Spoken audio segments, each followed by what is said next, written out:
Alô, Ibidas, tudo bem? Aqui é Rafael Campos, estou aqui com mais uma entrevista maravilhosa e dessa vez com mais um integrante dessa base Ex-Criativos, que é o grupo de escrita que eu faço parte. E hoje eu vou conversar com uma pessoa que não apenas vai trazer algumas ideias bem legais de literatura e formas de textos diferentes, como a gente vai conversar um pouquinho sobre algumas coisas que podem utilizar desse conhecimento que vocês vão aprender aqui hoje e ver o mundo como está acontecendo hoje, essa questão da guerra, e utilizar de algumas informações, vamos dizer assim, históricas para dar uma pimentada no seu livro, deixar ele não apenas mais interessante, mas também utilizando um pouco desse da suspensão da descrença, dessa base mais intelectual da história. Estou aqui com André Martini. Olá, boa noite, pessoal. Então, André, eu queria perguntar para você, como que surgiu a vontade de escrever? De onde veio essa, putz, quero começar a escrever um livro?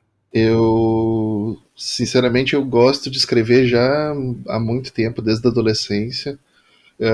Já pensava em criar várias histórias e depois, quando eu tive contato com RPG na oitava série, numa feira de livros,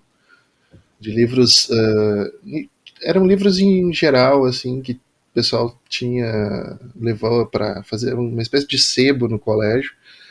E eu acabei vendo um dos manuais do Dungeons and Dragons e me interessei, comprei ele e acabei começando nessa aventura assim de criar as histórias para os jogos, criar as aventuras, viver essas aventuras com os meus amigos nos jogos em si, mestrando ou sendo como jogador. Então essa ideia de escrita começou mais ou menos nessa época e começou a se expandir quando eu fui lendo cada vez mais livros de literatura clássica que eu vamos dizer assim, algumas coisas como Júlio Verne, por exemplo, H.P. Lovecraft, O Senhor dos Anéis, por exemplo, que eu acabei lendo por influência do pai de um dos meus melhores amigos. Ele falava muito sobre essa história quando a gente estava estudando na sétima, oitava série, mais ou menos. E aí a gente foi atrás, foi descobrir, né? Onde é que tem esse livro para vender? Tem, vamos lá, vamos pegar e vamos ler esse livro. E aí abriu aquele universo na nossa frente, onde a gente conseguiu criar mais coisas ainda para os nossos RPGs baseados nas maravilhosas histórias do Tolkien. E você acha que existe alguma relação, assim, porque, por exemplo, tem muitas pessoas que eu conheço que são mestres de RPG, que eles falam, depois eu queria transformar a minha campanha em livro. Você, mestre, jogador, escritor, você acha que essa transição, transformar a campanha em livro, em conto, em romance, em noveleta, dependendo do jeito que for, você acha que é algo tão simples como a galera normalmente vê, ou você acha que são mundos diferentes que precisa fazer adaptações? Qual que é a sua visão quanto a essa transformar campanhas em histórias fechadas, livros? Simples não é. E aí a gente pode tirar também a questão de que gerar uma campanha de RPG é bem diferente de tu escrever um romance. Ou um conto que seja. As complexidades que são envolvidas na criação de um RPG, elas tendem a se limitar naquela conjunto de regras do sistema que tu está mestrando, que tu está criando, né, no caso a campanha. Já os livros, eles têm outras regras que normalmente podem ou não ser seguidas, mas existem fatores que ajudam muito na questão da escrita e já não cabem para que se possa fazer uma história de RPG. Um exemplo disso são as curvas perfeitas da história. Aquela questão de meu personagem está num ponto de ascensão, depois ele está em um ponto de queda, né?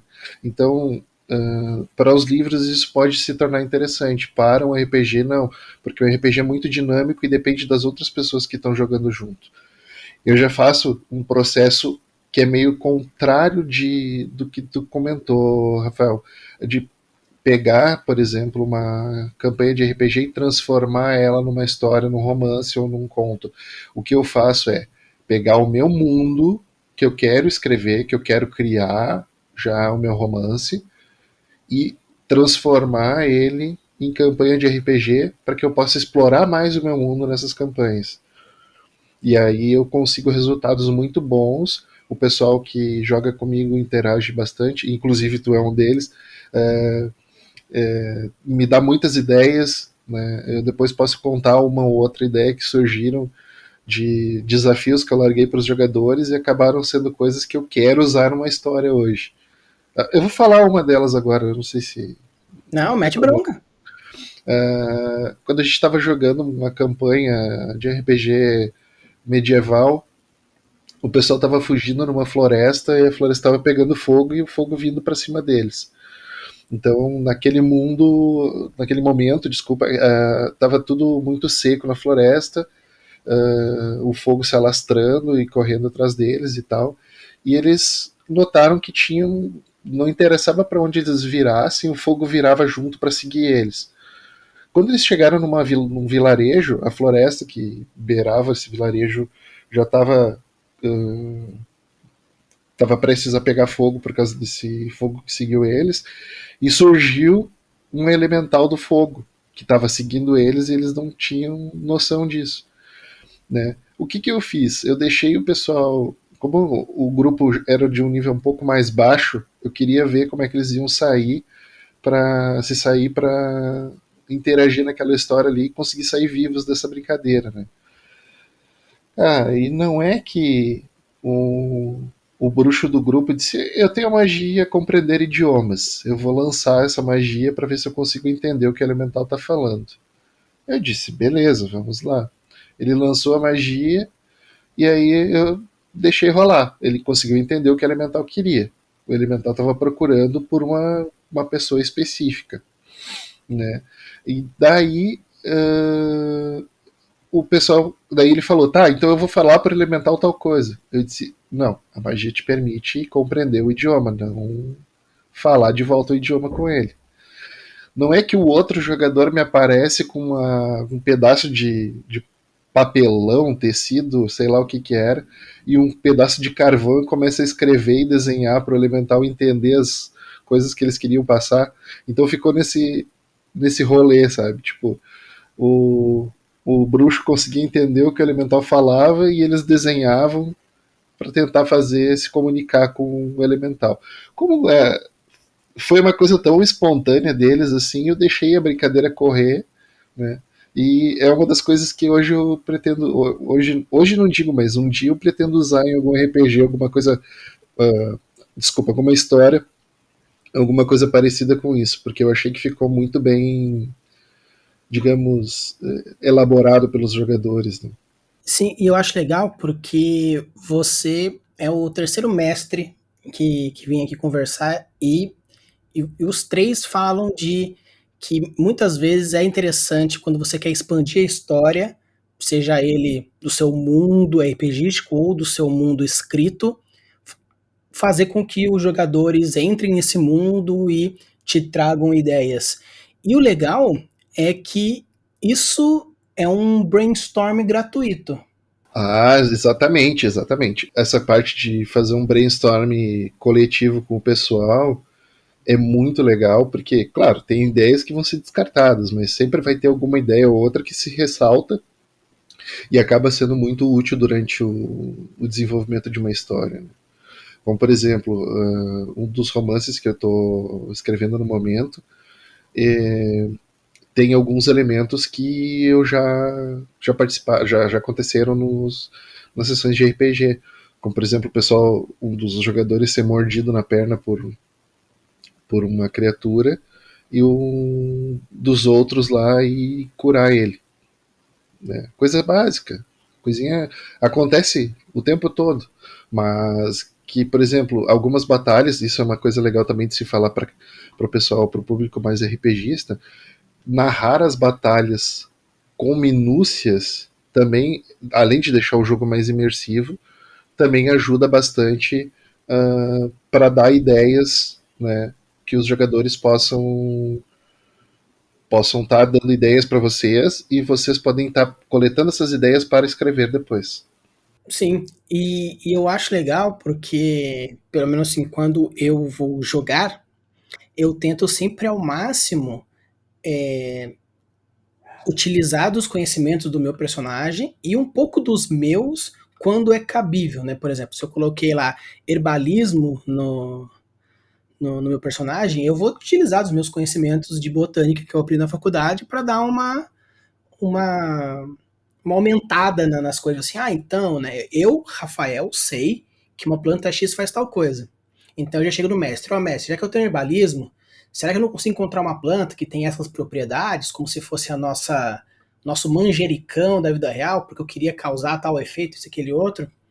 Às vezes o mestre ele pode tipo, achar interessante sua proposta, às vezes ele fala, ah, não, seu personagem não tem esse tanto de nível de herbalismo, ou ele fala pra rolar. Tipo, ah, beleza, achei interessante, mas rola pra ver se o seu personagem lembra dessa informação. Eu, como mestre, valorizo muito essa coisa que os personagens, que os jogadores trazem para dentro do jogo para aumentar o world building das coisas que estão acontecendo. Eu dou muito valor para isso. Então, normalmente, se o personagem tem a skill, né, tem essa habilidade de herbalismo, e a pessoa em si tem conhecimento, eu já não faço nem teste, eu deixo rolar a ideia e fica mais imersivo, né? Menos rolagem de dados. Sim. É que às vezes sempre tem aquele jogador safado que quer utilizar de muita coisa e começa a engrenhar no meio de um dos negócios. Recentemente, eu jogando numa mesa, e a gente tinha que só entrar na cidade e ajudar alguns refugiados a fugir. Mano, os caras entraram numa mina cheia de inimigo e foi entrando e mentindo e sei lá o que. Eu fui parar como refém dentro do covil dos caras com as tropas, com quase 5.000 tropas. E eu falei assim: beleza, o próximo dado menos de 10 que eu tirar, eu perdi o personagem, porque tem 5.000 tropas do outro lado.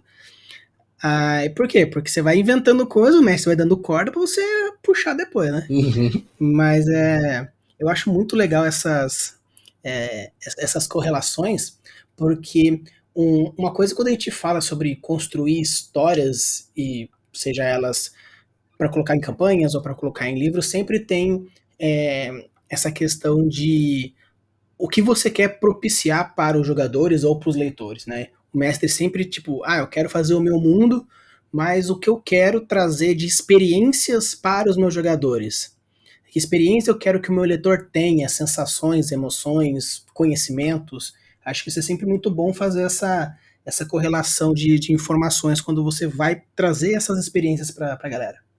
Essa reflexão é muito legal, porque a gente normalmente, quando a gente lê, a gente tem essa emoção, o sentimento pelo livro. Tem livros que tu chora, tem livros que tu ri, tem livros que tu fica com raiva. Enfim, e sempre é bom a gente tentar entender antes o que a gente quer passar naquele momento ali. Se a gente quer que o pessoal sinta. Não é familiarizado a palavra, mas é sintonizado com o personagem, enfim, ou se a gente quer que ele tenha raiva do personagem, né, o leitor tenha raiva do personagem, ou alguma coisa desse tipo.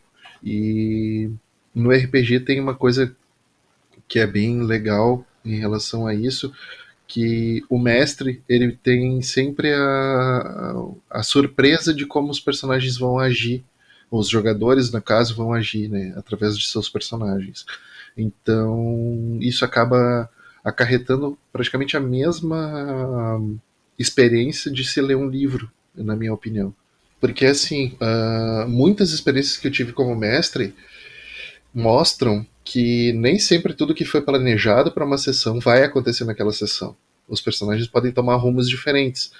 Aconteceu uma vez de colocar personagens que sumiram dentro durante a noite, e o pessoal foi procurar. E aí, quando começaram a encontrar algumas pistas, assim, eles resolveram seguir por um outro caminho para não se prejudicar também.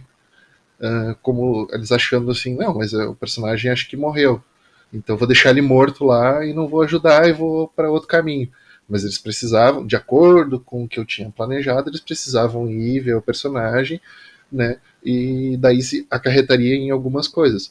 E isso vai mudando a dinâmica do que está acontecendo dentro da sessão, porque surpreende o mestre, né? Algumas vezes. Claro, tu tenta planejar e ramificar várias coisas, mas, que nem eu falei, os jogadores têm a sua própria mente, eles vão tomar as decisões deles e vão acabar seguindo por um caminho diferente. Então, para mim, é como estar tá lendo um livro e virar a página e ver que vai acontecer uma coisa que eu não esperava. Então, ajuda bastante a entender esse paralelo. Hum. Então, pegando esse ponto, eu acho realmente bem interessante, porque apesar de você ter o controle, entre aspas, da situação, você não tem. Basicamente dá para se dizer isso.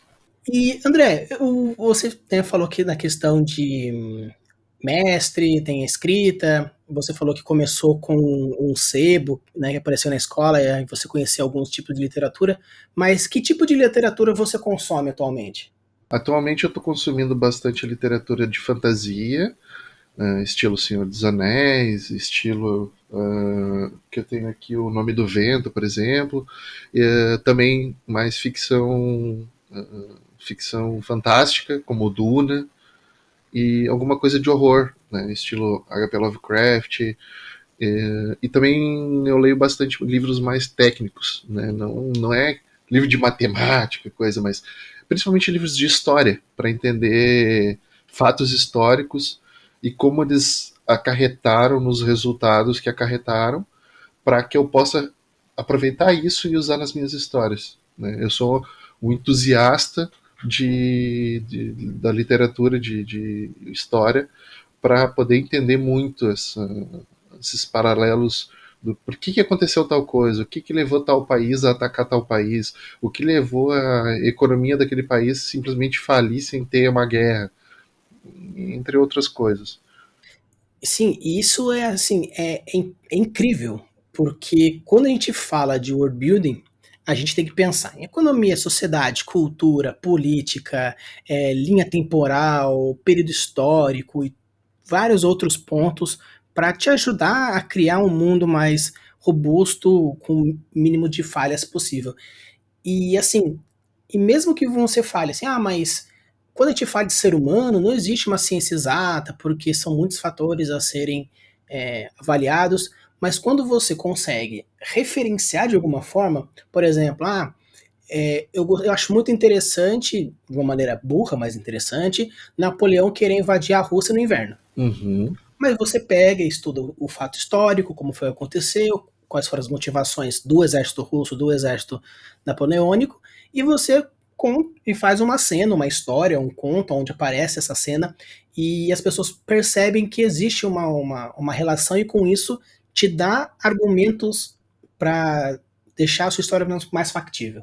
Exatamente. E é muito importante, às vezes, quando se quer falar de alguma coisa mais nível histórico, não que vamos retratar a história da Terra mesmo, mas vamos supor, por exemplo, que a gente está escrevendo uma história de fantasia e que na nossa história de fantasia medieval, tá, vamos dizer, a gente tem um reino que fica sempre num lugar gelado. Pensa comigo. Como é que eles vão conseguir comida? Eles vão depender de outro reino, eles vão depender de uma região um pouco mais longínqua, onde eles têm um protetorado, onde eles mandam as tropas deles para cuidar, enquanto o pessoal faz o cultivo da comida. Como é que funciona isso? Né? Não pensando só no fator guerra, que nem a gente comentou. Pensa, pensa nessas coisas importantes que são do world building, né? Para que a gente consiga entender melhor como é que o reino funciona, né, nesse nível. Um reino que está num lugar que é sempre verão. Como é que funciona para eles conseguirem água? Da onde que eles tiram água? É de poço? Eles fizeram alguma tecnologia para desviar um rio, por exemplo, né? Então isso dá muita peça para a gente pensar, né? Como encaixar esses pequenos pedacinhos e transformar isso numa história factível do ponto de vista geral da história em si, né, e ao mesmo tempo que seja uma fantasia, né? Tu possa ter os teus elementos fantásticos, que tu possa ter o teu dragão sobrevoando o reino de gelo, o teu dragão cuspindo fogo, né? Teu dragão cuspindo gelo, que seja, porque, enfim, é a tua fantasia, tu que está escrevendo, mas que tu tenha nos elementos principais as coisas mais factíveis, não seja absurdo tu ter um reino que cultiva comida no meio da neve. Exato, porque você estudar a história, seja ela principalmente o período que você quer retratar, mas o meu período não existiu na Terra.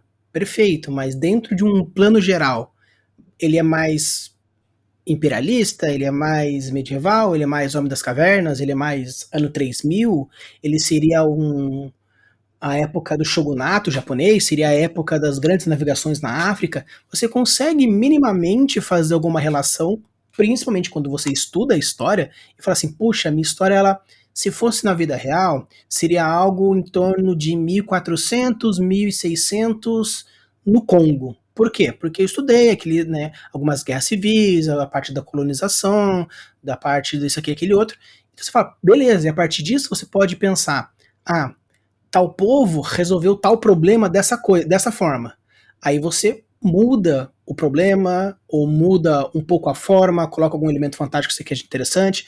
Como o André falou, a galera dentro do meio do deserto conseguiu fazer estudando o Nilo. Mas eu quero que tem um elemento fantástico. Ok, então no seu caso, aquele que faz a modificação do Nilo não é as marés, mas sim uma ninfa que precisa fazer tributos de virgens a cada tantas luas. Você consegue ir fazendo algumas pequenas alterações, utilizando de conhecimentos históricos, geográficos, políticos, biológicos, tecnológicos ou qualquer outro que você simpatize em estudar um pouquinho mais. Então, André, uma coisa que eu queria perguntar para você, considerando todas umas questões de conhecimento histórico, sobre as questões de se interessar pela história, seja ela de uma forma mais geral, como alguém que aprecia ou que gosta de algum período histórico mais específico. Eu queria saber como que, na sua visão, a, o conhecimento da história pode e interfere nas construções das suas histórias, dos seus contos, dos seus romances, das suas noveletas. Como que você utiliza desse conhecimento, dessa vontade desse conhecimento em conteúdo para a sua escrita? Tudo isso se resume a contexto, porque o contexto histórico ajuda muito a fazer a ambientação da tua história. Então, se tu tem uma história, por exemplo, que é de vampiros, ela pode acontecer na era moderna, mas ela pode acontecer na época vitoriana também.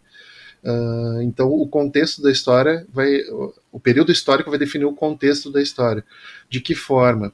Por exemplo, vampiros modernos tendem a ter problemas bem diferentes dos vampiros da época vitoriana. Em que sentido? Hoje em dia tem armas letais para os seres humanos que ferem bem mais os vampiros e atrapalham bem mais nas missões que eles têm, enfim, no dia a dia deles, nas interações que eles têm com os próprios caçadores de vampiros, ou com outros vampiros, ou com outras raças místicas. Né? E já na época vitoriana existiam outros elementos que faziam com que eles se sentissem mais seguros para sair por aí caçando e abraçando as pessoas, transformando elas em vampiros. Esse foi só um exemplo, mas enfim. Hoje em dia, por exemplo, para um lobisomem, tu ter uma metralhadora de bala de prata vai ser bem mais perigoso do que tu ter um revólver de bala de prata da época vitoriana, enfim. Né? Então tudo se resume a contexto. Certo. E quando você fala, por exemplo, agora que você comentou de contexto, tem um conto seu que se chama O Último Holocausto, que apesar de não fazer uma ligação direta ao acontecimento histórico que aconteceu na Segunda Guerra, tem um certo quê referenciado na história. Como que você pensa, por exemplo, nesse conto especificamente, ele foge do período histórico, não apenas referenciado, mas o período histórico atual, ele é um pouco mais futurista. Então, quando você vai pensar num conto mais futurista, ou que relaciona algum período histórico, você primeiramente pensa na história que você quer passar, você pensa na localização que você quer passar, no período histórico. Quando você vai construir uma história referenciada, você pensa primeiro na história, no período, no espaço, como que é a construção? Na verdade, assim, esse conto eu fiz ele com um paralelo do mundo em 2021. Comecei ele dessa forma, tá? Em plena pandemia de Covid, porque eu estava fazendo alguma coisa relacionada à pandemia de Covid. Porém, o que aconteceu? Eu dei uma guinada nesse conto e modifiquei ele para uma pandemia mais genérica, onde ela estivesse causando um número mais devastador de mortes e alguns outros efeitos que ficaram um pouco obscuros, digamos, na história em si, né? Mas que eu aproveitei numa sessão de RPG, por exemplo. De qualquer forma, eu queria dizer que a palavra holocausto em si significa sacrifício, que é justamente o sacrifício que os judeus faziam, né, nas épocas passadas para glorificar a Deus, etc. Né? Então, eu peguei, na verdade, o contexto da palavra, né, a ideia da palavra sacrifício, o significado dela para marcar essa história. E de qualquer forma, sem dar spoilers, né, da história em si, né, tem um acontecimento que lembra um pouco um sacrifício humano geral, digamos assim, né, sem dar spoilers. Então, tentando me ater a não dar spoilers para quem quiser ler lá no site. Então você, nesse quesito, pelo menos nesse conto específico, você referenciou mais a, a palavra em si, não o período histórico, fazendo sim algumas ligações, porém o objetivo primário foi a etimologia da palavra. Exatamente, exatamente. Certo.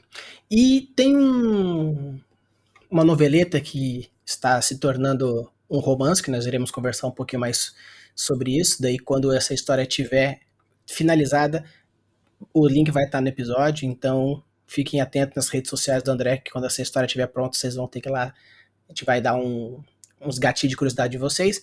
Mas tem um conto, especificamente, que particularmente eu gosto, é um dos que eu mais gosto, então também vou deixar aí para vocês lerem, ou pelo menos procurarem aí para ler, que é um conto que aborda a Amazônia Sombria, né? E especificamente, nesse contexto desse conto, tem tanto a questão do local, que tinha que ser na Amazônia, e um pouco Lovecraftiano. Então tinha aí dois contextos que não necessariamente estão ligados, mas precisava fazer uma história que obrigatoriamente ligava esses contextos. Como que foi para você criar esse conto? Foi extremamente satisfatório, em primeiro lugar, porque de umas histórias. Foi uma das histórias que eu consegui dar mais ênfase para alguns detalhes, levando em consideração as coisas que já estavam definidas, como que nem tu falou, a questão da Amazônia e a questão de ter que ter uma pegada Lovecraftiana. Eu me baseei num dos animais, ou digamos, uma das criaturas, né, dos mitos do H.P. Lovecraft, que são os cães de Tíndalos. Então tem vários elementos que eu coloco dentro da história sem dizer em nenhum momento que são eles. Mas para quem for ler já vai poder ter uma ideia. Quem já conhece vai pegar os detalhezinhos. Quem não conhece foi pesquisar antes, vai pegar os detalhezinhos, mas a história em si, o fato de serem os cães de Tíndalos não necessariamente dá spoilers sobre a história. Por isso que eu estou falando, senão eu não falaria. Né? Além disso, uma outra coisa que me levou a ter uma certa facilidade assim, para escrever essa história foi que o meu pai morou em Rondônia um período de tempo, então ele me contava muitas histórias sobre o que acontecia lá. Né? Eu me baseei em algumas dessas histórias dele para criar o mundo em torno dessa história, o mundo em torno do nosso personagem principal ali.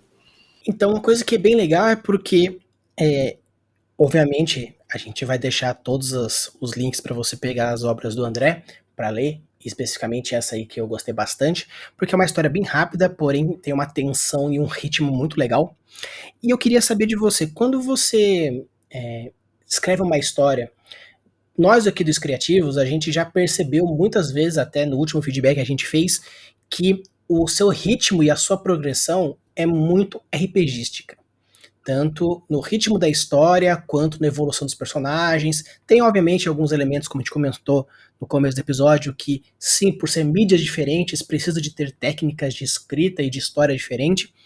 Mas eu queria saber de você, quais são os pontos de uma campanha, você como mestre, que, caso você queira futuramente transformar numa história, num livro, quais são os pontos que você acha mais importante você ficar atento para que isso se transforme em livro, e quais seriam os pontos que você acha que não são tão importantes que seria interessante modificá-los?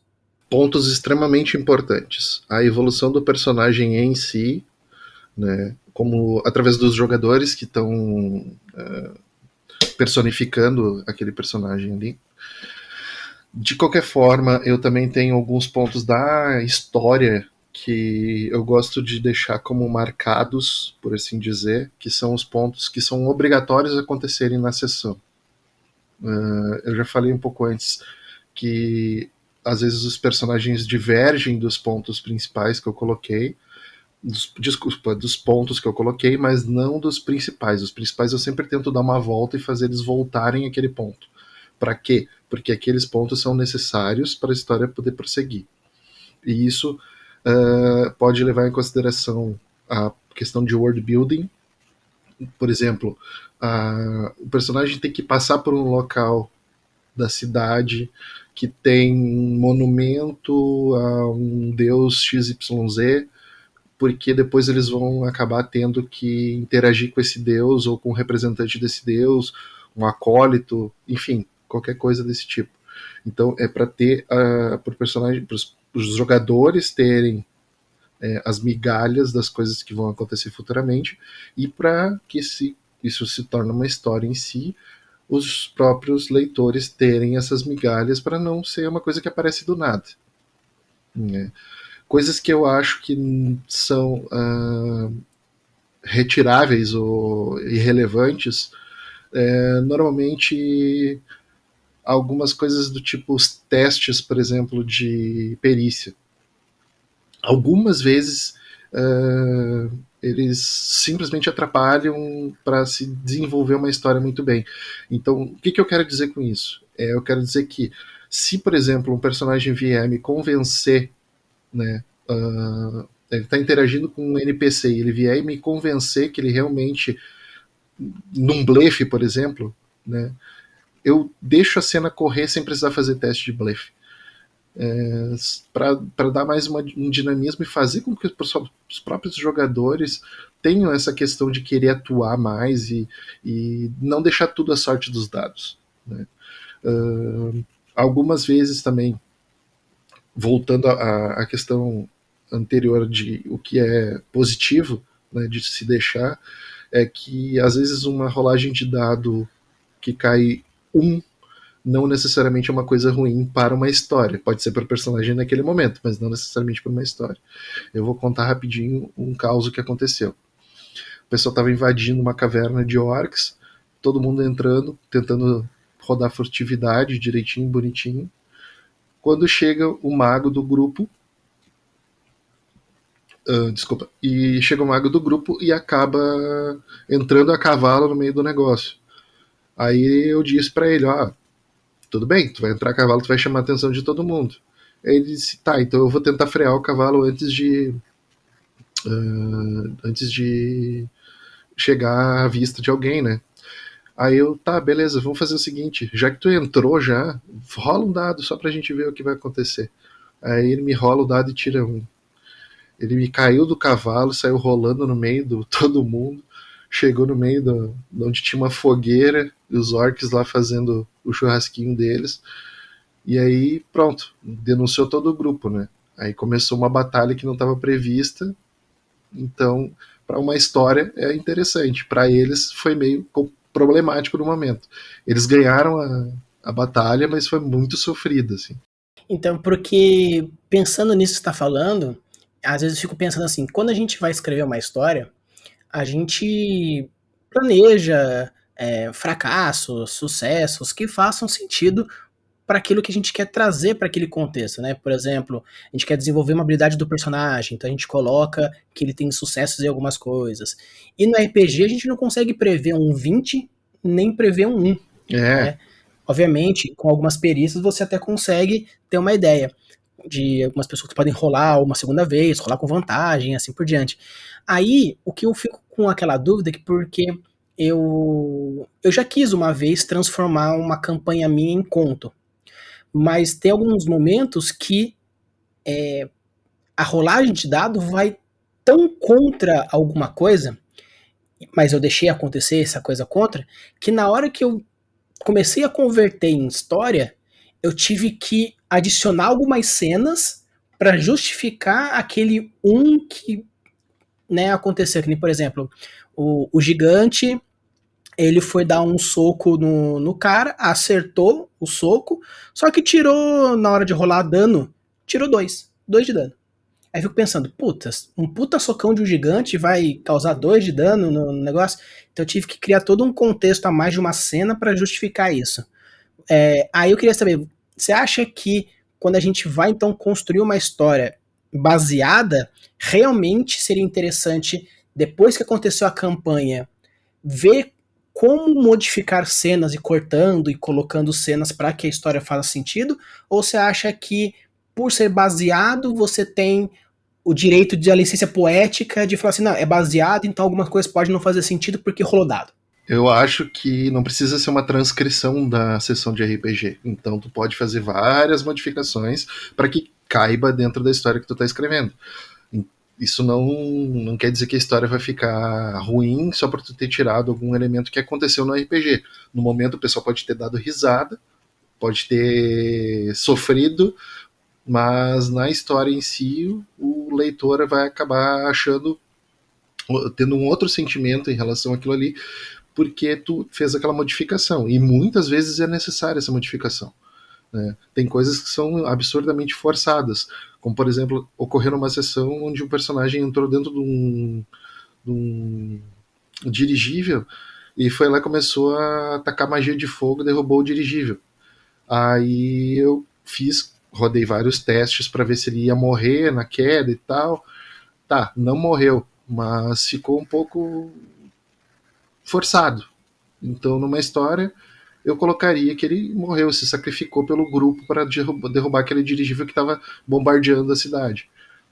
Ou colocar talvez alguma consequência tão negativa que faça com que o personagem tenha que se afastar por um certo tempo.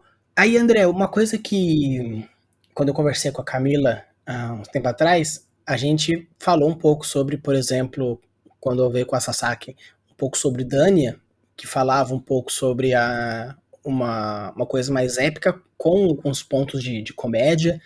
Na conversa com o Bruno, a gente conversou um pouquinho também sobre ele escrever alguns gêneros diferentes.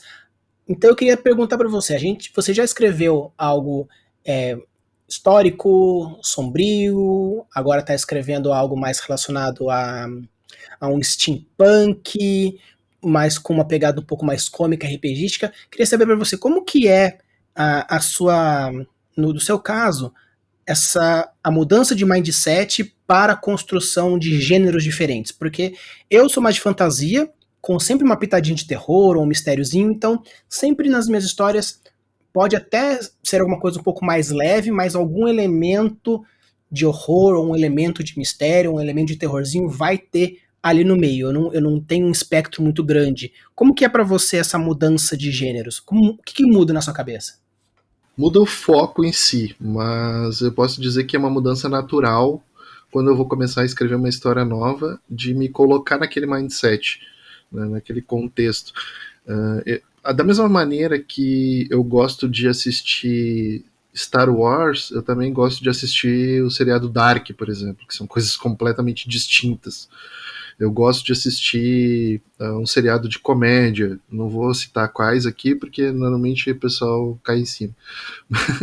Mas, de qualquer forma, eu consigo transitar naquilo que eu consumo e também consigo transitar muito bem naquilo que eu produzo. Né?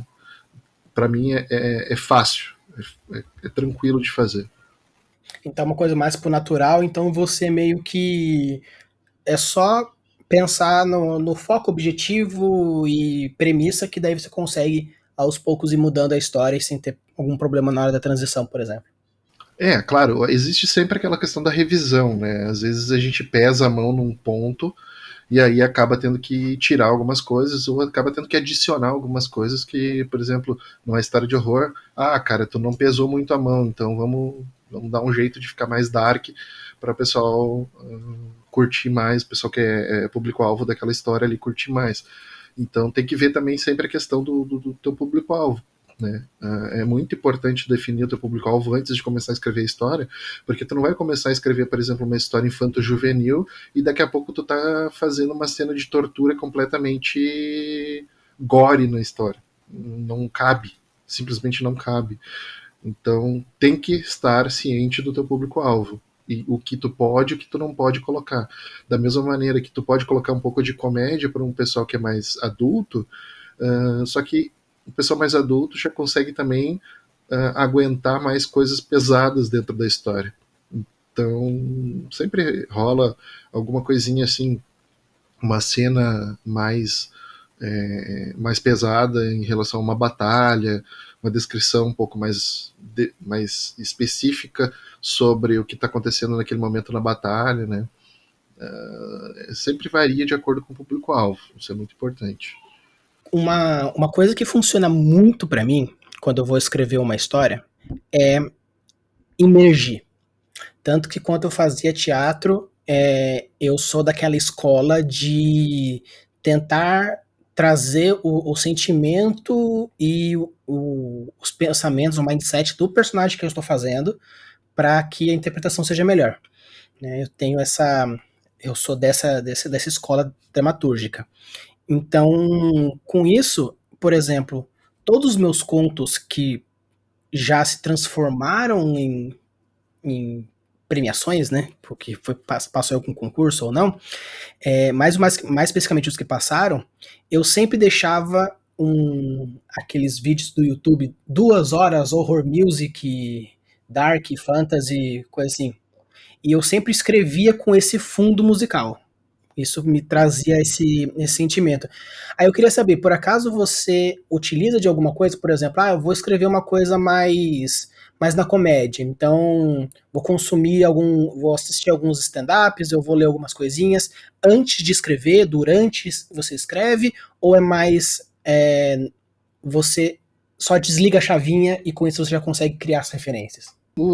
Digamos que a parte de humor, por exemplo, não é o meu forte. Eu posso dar um exemplo de outra área, né? O humor eu coloco só para ter algumas coisinhas diferentes, assim, aquela coisa que tu vai soltar um arzinho pelo nariz quando tu tá lendo aquilo ali. Normalmente são piadas até meio bestas, assim, que né, meio sem graça, mas que no contexto do que tu tá lendo ali acaba sendo engraçado. Agora, já em outras situações, sim. Por exemplo, eu escrever um conto de horror, eu já começo a me situar. Boto lá músicas de fundo para jogar Eldritch Horror, por exemplo. Tem Uhum. bastante, tem até no playlist no YouTube, enfim. Ou então alguma coisa mais noir, né? Para ter um contexto assim da época. Às vezes penso também, se eu vou escrever uma história um pouco mais nas antigas, assim, como se diz, já coloco uma música mais voltada para aquela época.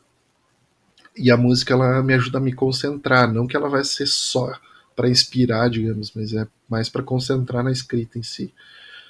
Evitar barulhos externos e coisas desse tipo, sabe?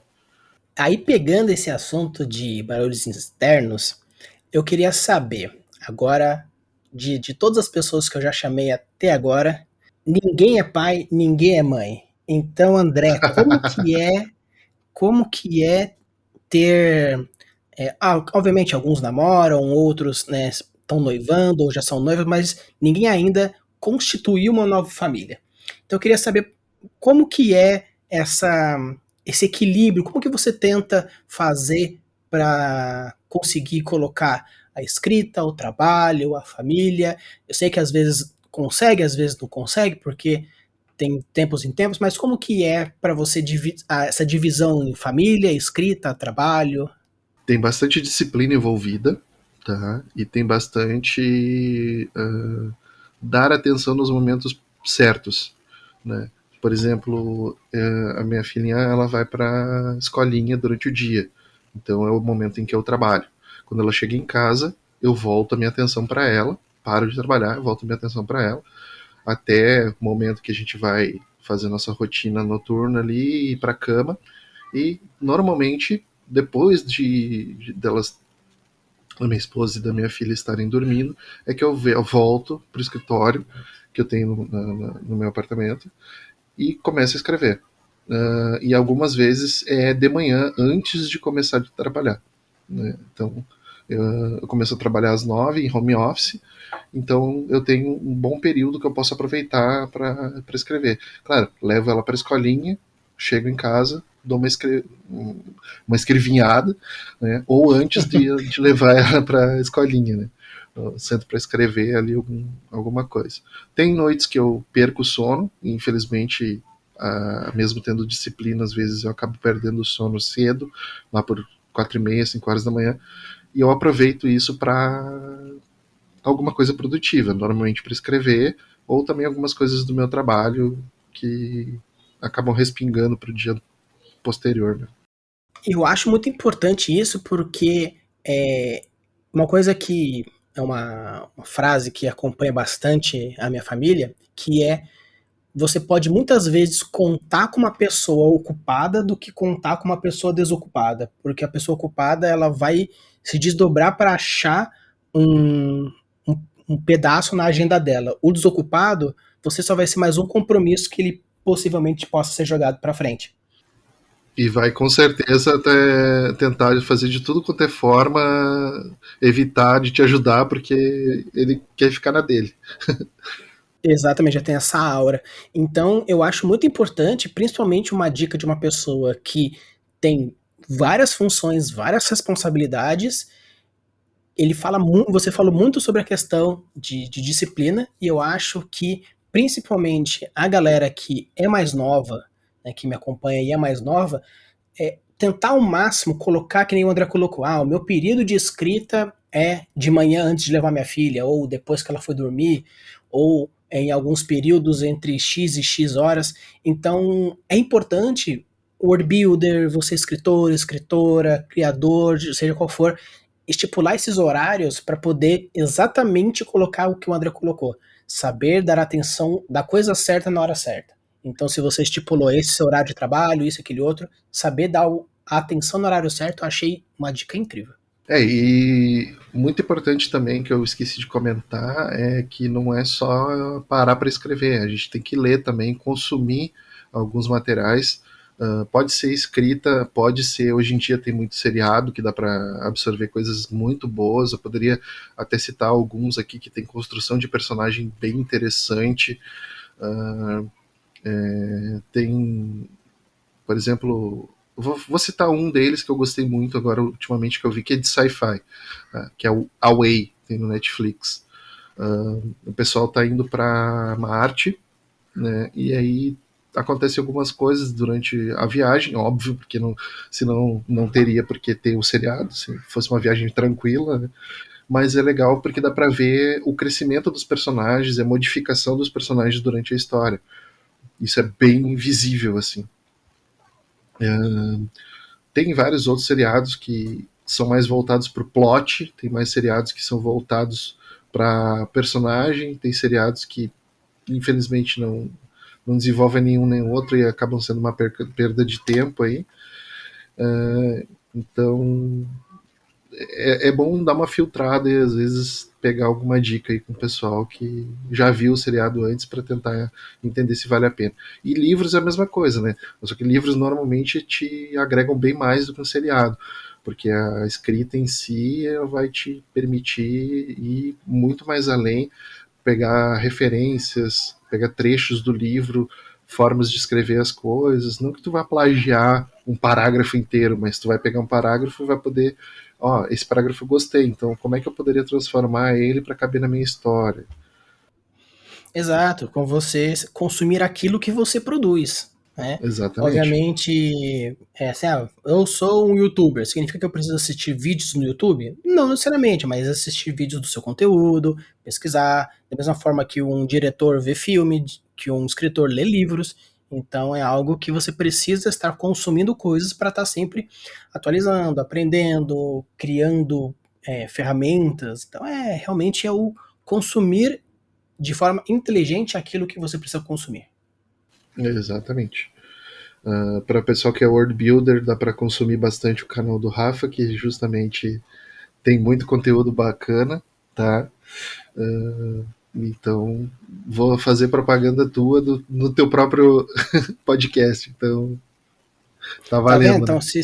exato, então você é uma pessoa que tá de fora, tá dizendo isso, então que você que ainda não se inscreveu nesse canal, tem que se inscrever. Se você está aqui pelo podcast, faz aquela maratonação, aquela matoranamento, faz uma maratona aí de escuta e que vale a pena, que eu tenho certeza que você vai curtir pra caramba. Então, André, antes da gente se encaminhar pro final, eu queria perguntar um pouquinho sobre o Bento, sobre Uhum. algumas questões sobre o Bento. Obviamente, a gente não vai dar spoilers, porque eu quero que a galera leia quando o livro sair. Que fiquem espertos, porque vai ser logo breve. Quando eu digo logo breve, estou colocando uma data limite aqui pro André, 3 meses. Tá me botando na prensa Acredito aqui. que em 3 meses vai Tá me terminar, botando pressão. colocando na prensa, e eu tenho certeza. Mas ele funciona bem na pressão, tenho certeza que vai dar certo. E ele, ainda mais, ele tem uma equipe incrível que vai ajudar ele a fazer as coisas. Mas, André, sobre o Bento, eu queria saber o seguinte. Eu achei muito interessante, tipo, em vários níveis, a questão do world building envolvido, do contexto histórico, da regionalização e todos os pontos que a galera vai curtir pra caramba, além dessa pegada RPGística, que eu tenho certeza que quem curte vai pegar muita referência, porque você também coloca bastante referência. Aí eu queria saber sobre a constituição do mindset do romance do Bento. A gente, vou colocar um pouco de contexto aí histórico regional, né? Mas como nesse período steampunk, porém numa pegada Segunda Guerra, alternativa, porém contextualizada no sul do Brasil. Aí me vem a pergunta master. Quando você começou a construir o world building do Bento, como que foi a sua construção?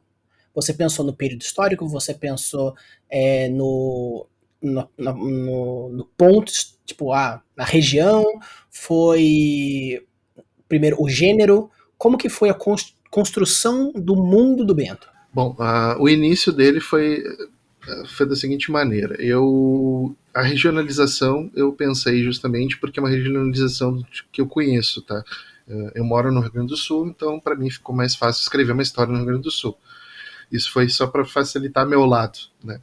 Originalmente o Bento era para ser nordestino, né? Não tinha a ideia de fazer ele aqui. No comecinho, na primeiríssima versão dele, era para ele ser nordestino e ter alguns aspectos e tal. Mas como eu não tenho a vivência, o conhecimento, eu nunca fui no Nordeste, infelizmente, porque é um lugar lindo pra caramba e pessoal muito show, eu acabei resolvendo trazer para o Rio Grande do Sul. A segunda questão, né, a questão do tempo. Pensei originalmente fazendo um outro tempo, voltado mais para a época da Revolução Farroupilha. Só que daí ficou chato. Realmente ficou chato. Tá? Para mim, pelo menos, que estava escrevendo. Não gostei. Aí resolvi jogar ele mais para o futuro, período da Segunda Guerra. Por quê? Porque daí eu conseguia jogar os elementos que eu tanto amo de steampunk, né? Trazer um mundo bem mais amplo, bem mais moderno, onde tivesse coisas do tipo carruagens movidas a vapor, né? Sem dar muito spoiler. Então. E aí Por último, a questão dos elementos de RPG, que já era o objetivo da história, né? A história em si é para ser quase como se fosse uma campanha de RPG onde o Bento vai lá, reúne o grupinho dele e vai para fazer as missões dele. Show. Por isso que eu acho que se você está aqui no Craftando Mundos e ainda não foi ler algum conto do André, vai lá, veja, é bem legal. E colocando aqui uma data limite, para mais uns 3 meses, esse Bento vai sair, porque eu tenho certeza que vai. A gente vai fazer um post legalzinho, vai colocar para vocês verem, o André também vai colocar, então siga eles também nas redes sociais dele, que eu vou deixar na descrição do episódio, tanto no YouTube quanto no Spotify. E, André, pra gente então encerrar esse episódio, eu queria fazer com você um bate-bola jogo rápido, onde eu faço uma pergunta e você diz a primeira coisa que vier na sua cabeça. Beleza, manda ver. Gênero de leitura preferido. Fantasia. Gênero de escrita favorito. Esse já é mais difícil, mas eu posso dizer que é anacrônica. Anacrônica. O que seria anacrônica? A anacrônica é um gênero pouco conhecido, tá? Onde tu tem uma história mistura elementos futuristas com elementos do passado, com elementos mágicos, por exemplo. Então, inclusive uma das minhas histórias, que é a que o Rafa vive dizendo que mais gosta, é uma anacrônica. É uma história onde tu não consegue definir qual é o tempo, porque tem magia, tem batalhão medieval de lanceiros, espadachins e etc. E tem máquinas movidas à magia. Essa história, que ainda está em construção, mas um pouco mais para frente, mas quando essa história terminar, o André vai voltar aqui para a gente discutir tudo sobre esse livro. Já jogo para vocês. É a história do Kajabi. Esperem, porque vai ser do caramba quando esse livro sair, porque é um world building incrível. Vai ter revisão, vai ter vídeo sobre isso, é coisa incrível. E até me veio aqui a ideia, acho que vou pensar a gente lançar um vídeo falando sobre os tipos diferentes de world building da distopia, da utopia, da anacrônica. Acho que é interessante. É bem interessante, bem legal contextualizar o pessoal sobre o que é cada coisa, como é que cada coisa se. O que define cada uma delas, as versões até dos punks, por exemplo, que tá bem alta, né? Sim. Tem cyberpunk, steampunk, lunarpunk, solarpunk e assim por diante. Bem legal. Sim, o world building dos punks, interessante, vamos colocar aqui. Se você curtiu essa ideia, coloca nos comentários que você quer um episódio sobre isso que a gente vai fazer. Mas voltando aqui ao bate-bola, qual que é o sistema de RPG que você mais gosta de mestrar ou de jogar?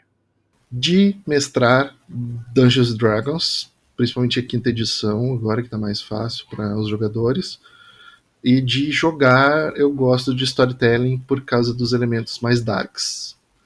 E no Dungeons Dragons, qual que é a raça e classe que você mais gosta de jogar? Anão clérigo. E, pra gente terminar, como que você resumiria o seu estilo de escrita em uma palavra ou uma frase?